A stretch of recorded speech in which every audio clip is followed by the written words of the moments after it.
আচ্ছা মজনু ভাই, আপনি যে এত রক্ত দেখেন, রক্তের গাড়বার আপনার খারাপ লাগে না? খারাপ লাগবো কেন? রক্ত তো রক্তই। আর এই রক্ত বেঁচেই তো আমার সংসার চলে। হ্যালো মজনু ভাই, মজনু ভাই আমি বাদল। আরে চিনছি আপনারে। কন সত্যবাদী ভাই, ঘটনা কি? কিছু টাকার দরকার ছিল। কখন নেবেন? এই লাঞ্চ ব্রেকের সময় আসি। আসেন, আমি আমার ওই জায়গায় আছি, আস্তানে। চলে আসেন। হ্যাঁ আচ্ছা ঠিক আছে, থ্যাংক ইউ মজনু ভাই।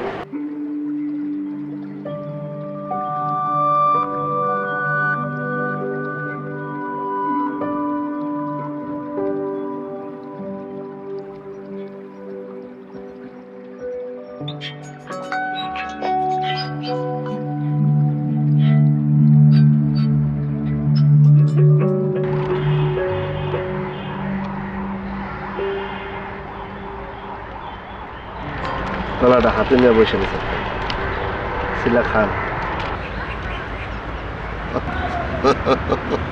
আপনি ভাই একজন আজব মানুষ। খাই, পরে খাই।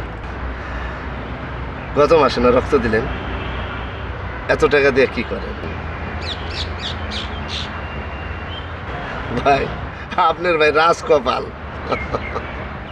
জন্মাইছেন দামি রক্ত নিয়া। কি ও নেগেটিভ, খুবই দামি রক্ত। ডেইলি দরকার, ডেইলি দরকার। কি আর কমু? আচ্ছা মজনু ভাই, আপনি যে এত রক্ত দেখেন, রক্তের গাড়বার আপনার খারাপ লাগে না? খারাপ লাগবো কেন? রক্ত তো রক্তই।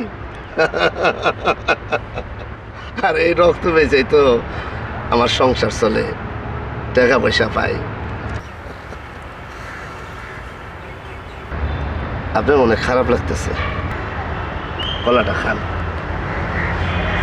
আর একটু জিরা। না আমি যাই, আমার আবার অফিসে লেট হয়ে যাবে।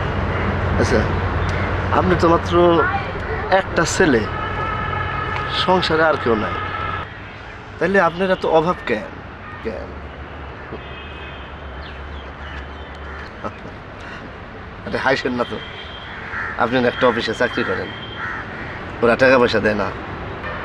প্রাইভেট ফার্ম তো তো আমার নিজের হইতে টাকা পয়সা ঠিক নেই। তাহলে করেন কেন এই চাকরি? এই চাকরি ছেড়ে দেন। আপনি তো লেখাপড়া জানেন, অন্য চাকরি ধরেন।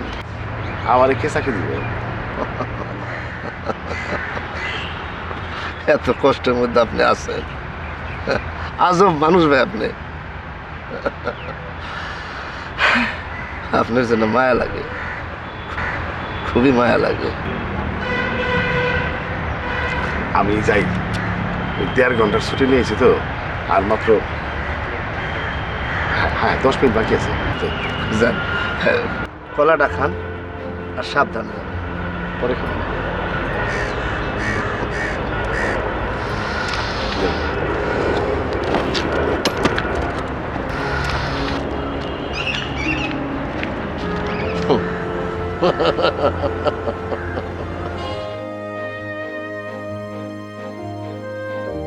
হায় রে জীবন।